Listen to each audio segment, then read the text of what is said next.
Hey guys, welcome back to my channel. And before we get into Girl Interrupted, please help support the growth of my channel by subscribing if you haven't yet, and click on the notification bell so you never miss my weekly uploads. Okay, Girl Interrupted is based on a true story about a 1.5-year stay in a mental hospital that is somewhat famous for having housed some celebrities during their darkest hours. The book reads like a memoir. No unidirectional storyline. Each chapter dedicated to an event, such as the group outing to get ice cream, or a person like the side characters we get to know more in the movie than in the book, or a commonality of life in a mental hospital, such as the hourly checks by the nurses. The book also contains samples of Susanna's medical records and therapy notes during her stay that, as to how she cooperates and comes to understand her condition, instead of being in complete denial until being confronted with how bad it can get, in the case of Daisy's suicide in the movie. As for the characters, Susanna is pretty much the same from book to movie. She self-admitted after ingesting a bottle of aspirin. She was diagnosed with borderline personality and takes issue with some of the factors of that diagnosis, particularly how the differences between men and women pertain to said factors. Also, she bonded with Georgina and Lisa in the book just as much as in the movie. Lisa is the same, but amplified quite a bit. Her diagnosis and frequent escapes are the same between book and movie. In the book, Lisa wasn't included in the ice cream outing. In the movie, she was, and her dangerous flirting with the ice cream man triggers the sudden outburst of peppermint profanities that actually happen in the book. And she also brought a near altercation between Susanna and her short-term boyfriend's wife to an immediate stop.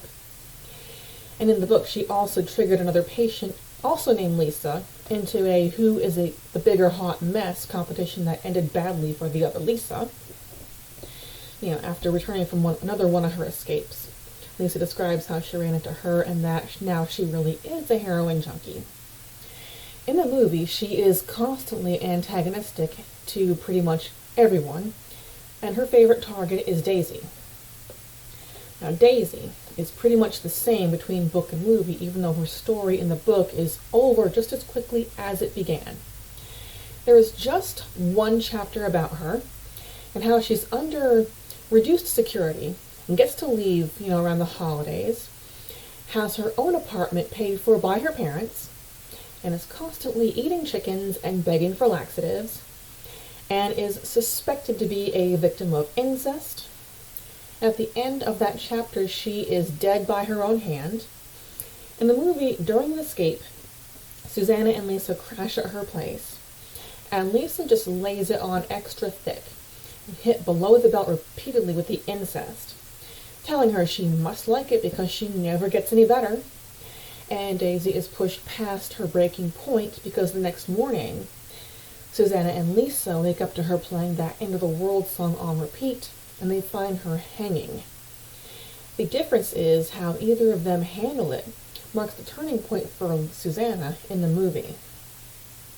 There is just one chapter on Polly, and none of it explains why she set herself on fire. She just did.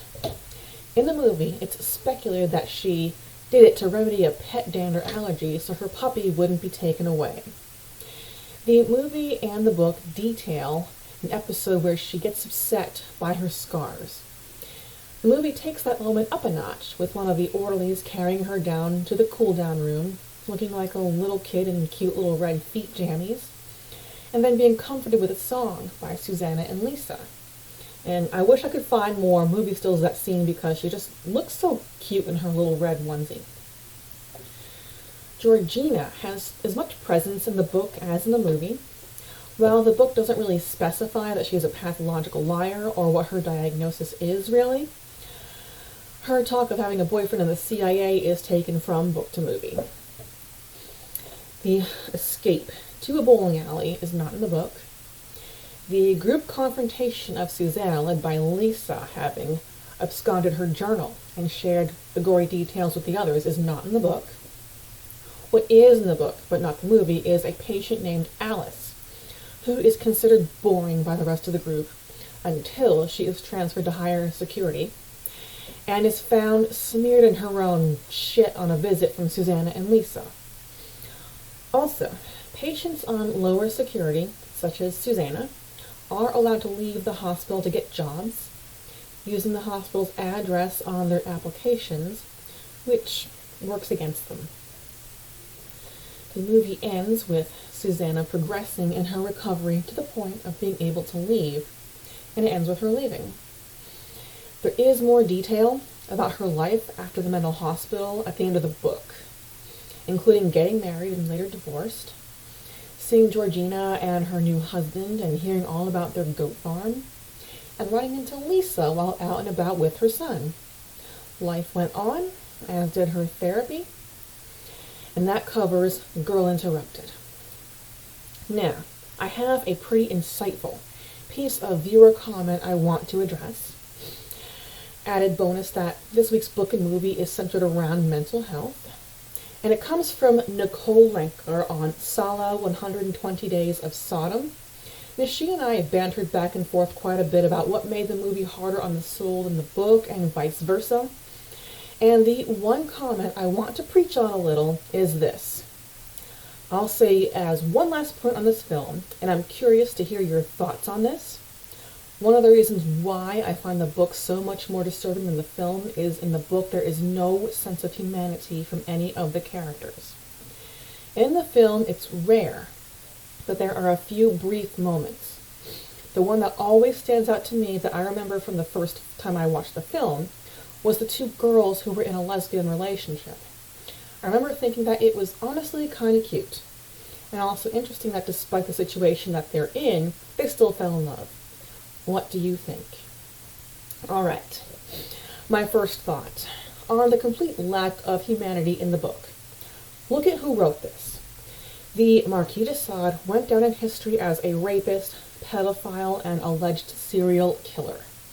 And this book is not, 120 Days of Sodom is not so much a novel as it is the diary of a madman, a collection of all his depraved fantasies. To go a little further into detail with a comparison base, we'll go with my favorite, Thomas Harris. He writes serial killers, FBI profilers, crooked opportunists, and all the various everyday people in between. Whatever he does not understand, he studies up on so there are no loose ends in his stories. That is a novelist. The Marquis de Sade was not a novelist, not in this instance anyway. He wrote this laundry list of insane fantasies from a jail cell, and the reason why there is no humanity woven anywhere in 120 Days of Sodom is because the idea of humanity was lost on him, and he probably didn't even care to understand it either. I read in a true crime novel many moons ago a piece of an interview with a serial killer, detailing his complete lack of empathy for his victims. His choice of words being, just like working on a doll. There you have it. No basic understanding of humanity. Not even a second thought or a wonder about it. On the other hand, the director of Salo, 128 Days of Sodom, Pierre Paolo Pasolini, say that 3 times fast, is not on par with the Marquis de Sade and does understand humanity. And I would bet that this tiny sliver of tenderness between the two girlfriends in the movie may have been a necessary element to explain to the audience that these real people with feelings were just toys for these 4 monsters. Also, such bonding in the worst of circumstances is not really an anomaly. For example, combat veterans being friends for life. I covered Band of Brothers a few months ago, and it wasn't called Band of Brothers because they all had the same mother. It was because they all saw each other through the same hell. Do you hear of deep bonds forming under banal circumstances, such as working at a bank? Not really, but that's just me. Sometimes, when the fires of hope and humanity burn the brightest, in the darkest of places. And that is all I have for this week.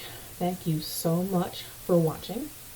Please leave me a comment and a high five or a high one on the like button. And I'll see you back next week as I fulfill a subscriber request for Misery.